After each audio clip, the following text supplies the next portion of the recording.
Well, I may have jumped the gun by... No, I haven't. It's now 6 o'clock. All right. My dears, I have to do a little prelude to the story here. William Faulkner wrote A Rose for Emily in 1931, and it is absolutely faithful to time and place. Excuse me. But in the story, there are 4 times when the N-word is used. And I find myself very uncomfortable. Ordinarily, I just take the bit between the teeth and read the story as written. But this has really bothered me. And I've dithered, I haven't known what to do. And then today I had a message, or I received a message from Anne McCormick saying, suitable for a 2-year-old? I'm babysitting. That does it. There's no way I'm going to be responsible for a 2-year-old parroting the N-word. So I'm substituting. And whenever you hear Negro, you can put in the other word, mentally. All right? Whew, this has been very exhausting.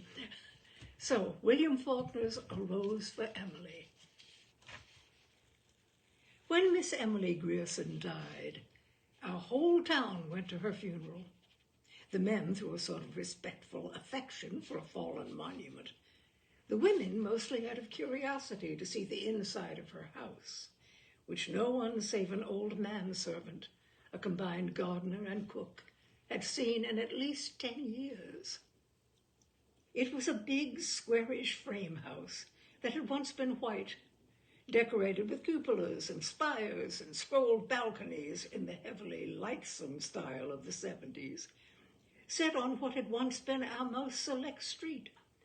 But garages and cotton gins had encroached and obliterated even the august names of that neighborhood. Only Miss Emily's house was left, lifting its stubborn and coquettish decay above the cotton wagons and the gasoline pumps, an eyesore among eyesores. And now Miss Emily had gone to join the representatives of those august names where they lay in the Cedar Bemused Cemetery, among the ranked and anonymous graves of Union and Confederate soldiers who fell at the Battle of Jefferson. Alive, Miss Emily had been a tradition, a duty, and a care, a sort of hereditary obligation upon the town, dating from that day in 1894, when Colonel Sartoris, the mayor, he who fathered the edict that no Negro woman should appear on the streets without an apron, remitted her taxes, the dispensation dating from the death of her father on into perpetuity. Not that Miss Emily would have accepted charity. Colonel Sartoris invented an involved tale to the effect that Miss Emily's father had loaned money to the town, which the town, as a matter of business, preferred this way of repaying. Only a man of Colonel Sartoris's generation and thought could have invented it, and only a woman could have believed it. When the next generation, with its more modern ideas, became mayors and aldermen, this arrangement created some little dissatisfaction. On the first of the year, they mailed her a tax notice. February came, and there was no reply. They wrote her a formal letter, asking her to call at the sheriff's office at her convenience. A week later, the mayor wrote her himself, offering to call or to send his car for her, and received in reply a note on paper of an archaic shape, in a thin, flowing calligraphy and faded ink, to the effect that she no longer went out at all. The tax notice was also enclosed, without comment. They called a special meeting of the Board of Aldermen. A deputation waited upon her, knocked at the door through which no visitor had passed since she ceased giving china painting lessons 8 or 10 years earlier. They were admitted by the old Negro into a dim hall from which a stairway mounted into still more shadow. It smelled of dust and disuse, a close, dank smell. The Negro led them into the parlor. It was furnished in heavy, leather-covered furniture. When the Negro opened the blinds of one window, they could see that the leather was cracked, and when they sat down, a faint dust rose sluggishly about their thighs, spinning with slow motes into the single sun ray. On a tarnished gilt easel before the fireplace stood a crayon portrait of Miss Emily's father. They rose when she entered, a small, fat woman in black, with a thin gold chain descending to her waist and vanishing into her belt, leaning on an ebony cane with a tarnished gold head. Her skeleton was small and spare. Perhaps that was why what would have been merely plumpness in another was obesity in her. She looked bloated, like a body long submerged in motionless water, and of that pallid hue. Her eyes, lost in the fatty ridges of her face, looked like two small pieces of coal pressed into a lump of dough as they moved from one face to another, while the visitors stated their errand. She did not ask them to sit. She just stood in the door and listened quietly, until the spokesman came to a stumbling halt.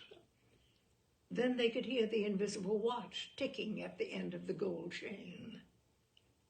Her voice was dry and cold. "I have no taxes in Jefferson. Colonel Sartoris explained it to me. Perhaps one of you can gain access to the city records and satisfy yourselves." "But we have. We are the city authorities, Miss Emily. Didn't you get a notice from the sheriff, signed by him?" "I received a paper, yes," Miss Emily said. "Perhaps he considers himself the sheriff. I have no taxes in Jefferson."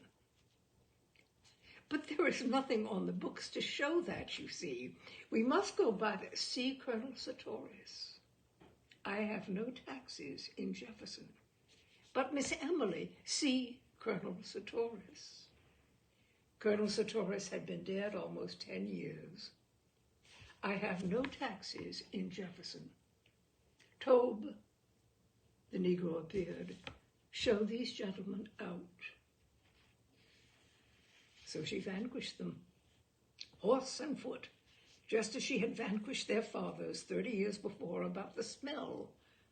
That was 2 years after her father's death, and a short time after her sweetheart, the one we believed would marry her, had deserted her. After her father's death, she went out very little. After her sweetheart went away, people hardly saw her at all.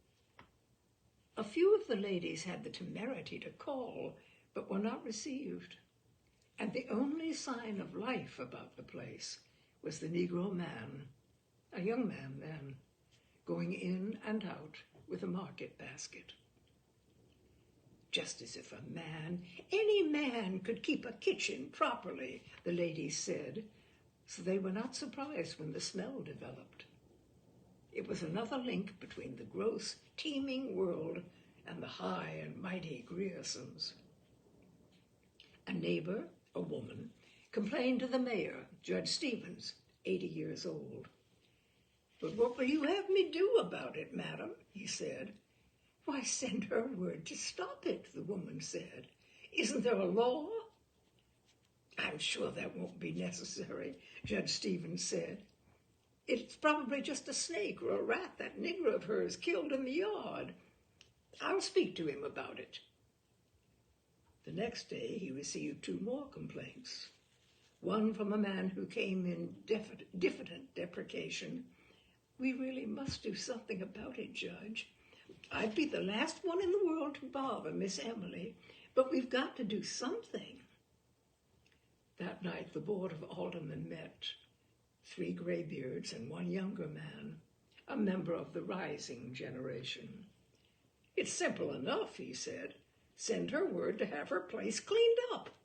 Give her a certain time to do it in, and if she don't—" "Damn it, sir," Judge Stevens said, Will you accuse a lady to her face of smelling bad?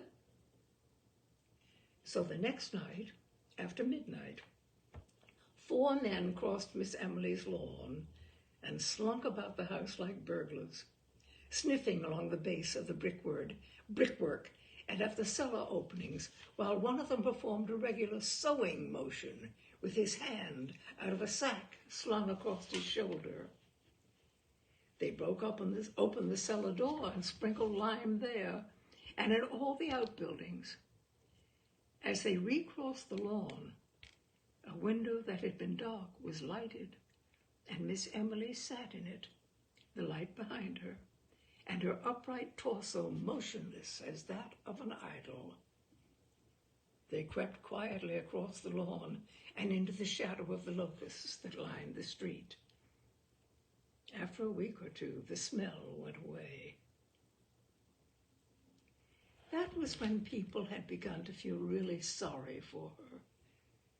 People in our town, remembering how old Lady Wyatt, her great-aunt, had gone completely crazy at last, believed that the Griersons held themselves a little too high for what they really were. None of the young men was quite good enough to Miss Emily and such. We had long thought of them as a tableau, Miss Emily, a slender figure in white, in the background, her father, a spraddled silhouette in the foreground, his back to her, and clutching a horsewhip, the two of them framed by the back-flung front door. So when she got to be 30 and was still single, we were not pleased exactly, but vindicated. Even with insanity in the family, she wouldn't have turned down all of her chances if they had really materialized. When her father died, it got about that the house was all that was left to her, and in a way people were glad. At last they could pity Miss Emily. Being left alone and a pauper, she had become humanized. Now she would know the old thrill and the old despair of a penny more or less. The day after his death, all the ladies prepared to call at the house and offer condolence and ask, as is our custom, condolence and aid, as is our custom. Miss Emily met them at the door, dressed as usual and with no trace of grief on her face. She told them that her father was not dead. She did that for 3 days, with the ministers calling on her and the doctors trying to persuade her to let them dispose of the body. Just as they were about to resort to law and force, she broke down, and they buried her father quickly. We did not say she was crazy then. We believed she had to do that. We remembered all the young men her father had driven away, and we knew that, with nothing left, she would have to cling to that which had robbed her, as people will. She was sick for a long time.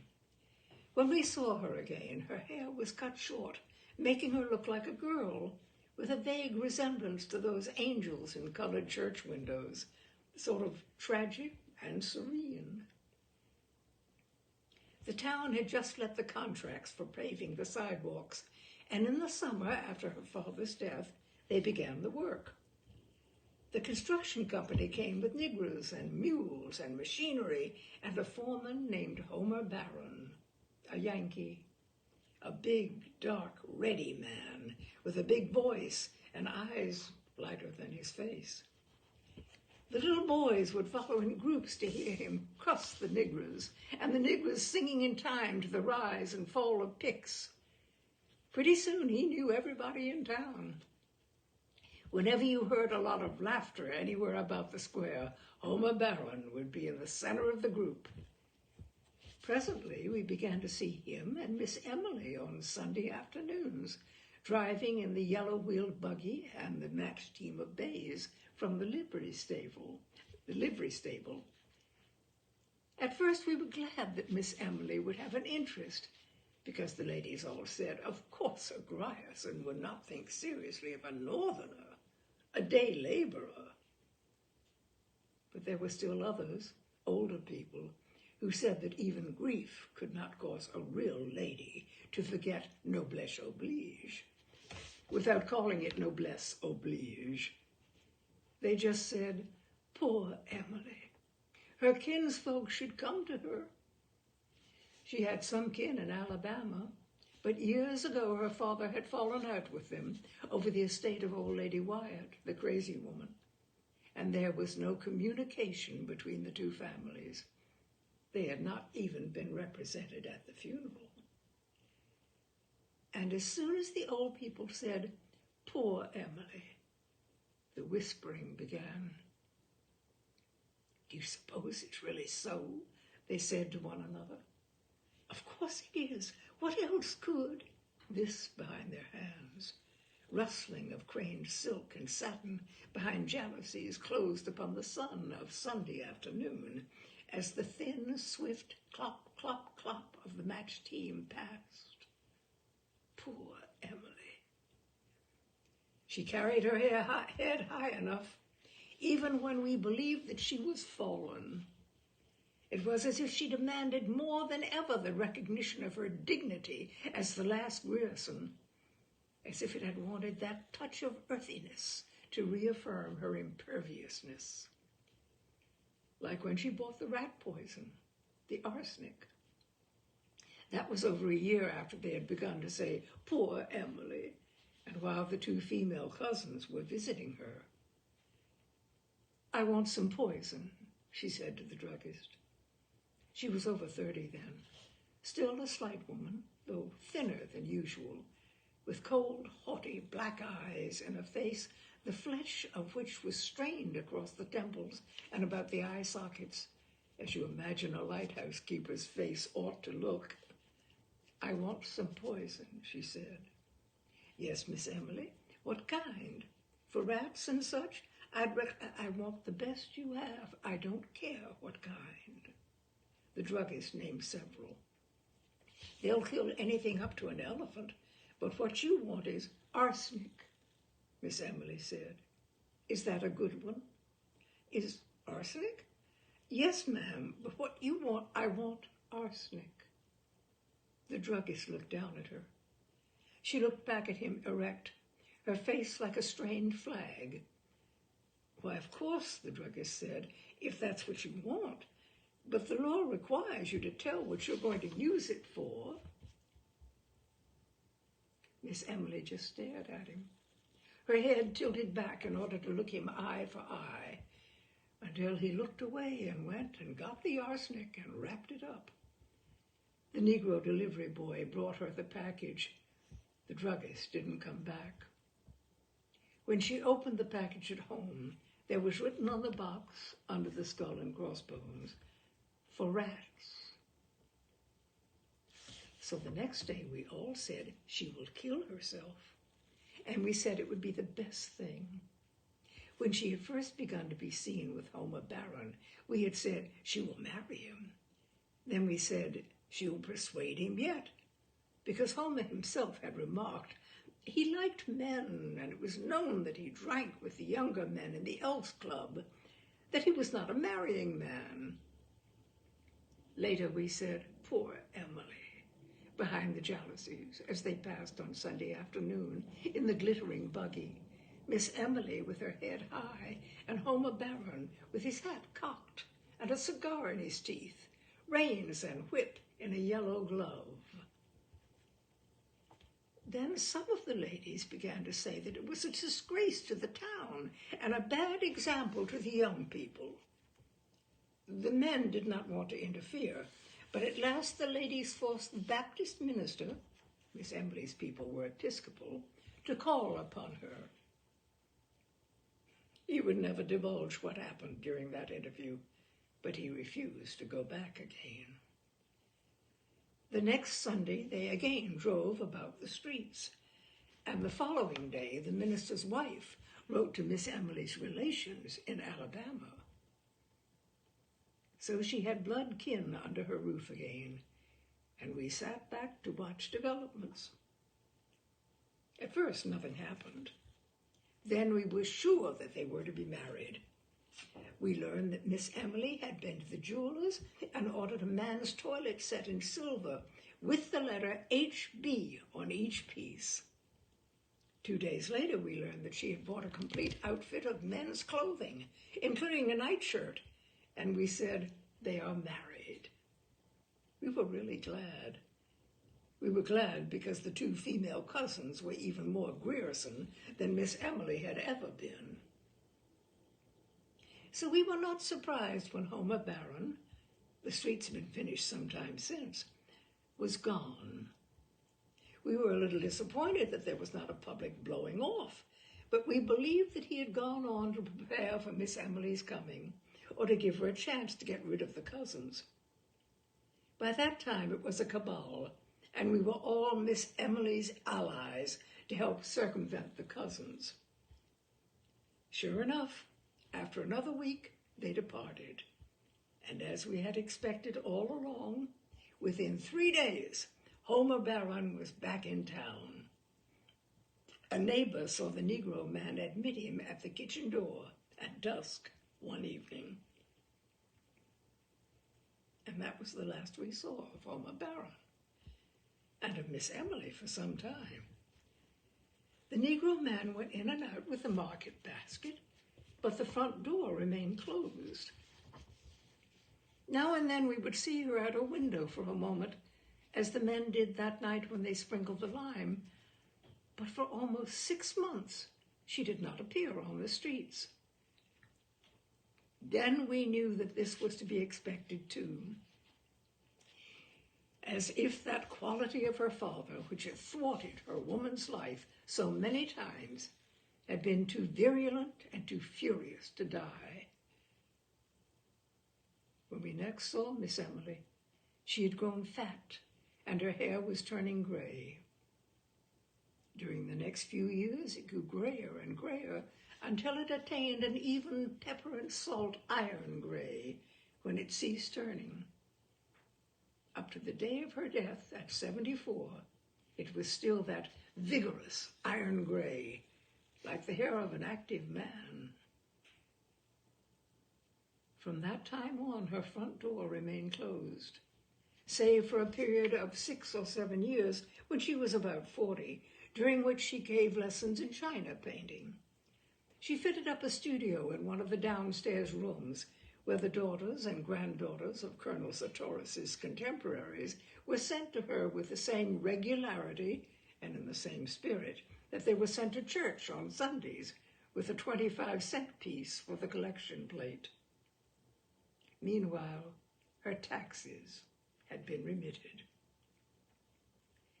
Then the newer generation became the backbone and the spirit of the town, and the painting pupils grew up and fell away and did not send their children to her with boxes of color and tedious brushes and pictures cut from the ladies' magazines.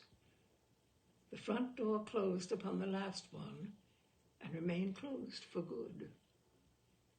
When the town got free postal delivery, Miss Emily alone refused to let them fasten the metal numbers above her door and attach a mailbox to it. She would not listen to them. Daily, monthly, yearly, we watched the Negro go grayer and more stooped, going in and out with the market basket. Each December, we sent her a tax notice, which would be returned by the post office a week later, unclaimed. Now and then we would see her in one of the downstairs windows. She had evidently shut up the top floor of the house, like the carven torso of an idol in a niche, looking or not looking at us. We could never tell which. Thus she passed from generation to generation, dear, inescapable, impervious, tranquil, and perverse. And so she died, fell ill in the house filled with dust and shadows, with only a doddering Negro man to wait on her. We did not even know she was sick. We had long since given up trying to get any information from the Negro. He talked to no one, probably not even to her, for his voice had grown harsh and rusty, as if from disuse. She died in one of the downstairs rooms, in a heavy walnut bed with a curtain, her gray head propped on a pillow, yellow and moldy with age and lack of sunlight. The Negro met the first of the ladies at the front door and let them in with their hushed, sibilant voices and their quick, curious glances, and then he disappeared. He walked right through the house and out the back and was not seen again. The two female cousins came at once. They held the funeral on the second day, with the town coming to look at Miss Emily beneath a mass of bought flowers, with the crayon face of her father musing profoundly above the bier, and the ladies sibilant and macabre, and the very old men, some in their blushed Confederate uniforms, on the porch and the lawn, talking of Miss Emily as if she'd been a contemporary of theirs, believing that they had danced with her and courted her, perhaps, confusing time with its mathematical progression, as the old do, to whom all the past is not a diminishing road, but instead a huge meadow where no winter ever quite touches, divided from them now by the narrow bottleneck of the most recent decade of years. Already we knew that there was one room in that region above stairs which no one had seen in 40 years and which would have to be forced. They waited until Miss Emily was decently in the ground before they opened it. The violence of breaking down the door seemed to fill this room with pervading dust. A thin, acrid pall, as of the tomb, seemed to lie everywhere upon this room, decked and furnished as for a bridal. Upon the valance curtains of faded rose color, upon the rose-shaded lights, upon the dressing table, upon the delicate array of crystal and the man's toilet things backed with tarnished silver, silver so tarnished that the monogram was obscured. Among them lay a collar and tie, as if they had just been removed, which lifted, left upon the surface a pale crescent in the dust. Upon a chair hung the suit, carefully folded. Beneath it, the two mute shoes and the discarded socks. The man himself lay in the bed. For a long while we just stood there, looking down at the profound and fleshless grin. The body had apparently once lain in the attitude of an embrace, but now the long sleep that outlasts love, that conquers even the grimace of love, had cuckolded him. What was left of him, rotted beneath what was left of the nightshirt, had become inextricable from the bed in which he lay, and upon him and upon the pillow beside him lay that even coating of the patient and abiding dust. Then we noticed that in the second pillow was the indentation of a head. One of us lifted something from it, and leaning forward, that faint and invisible dust, dry and acrid in the nostrils, we saw a long strand of iron gray hair.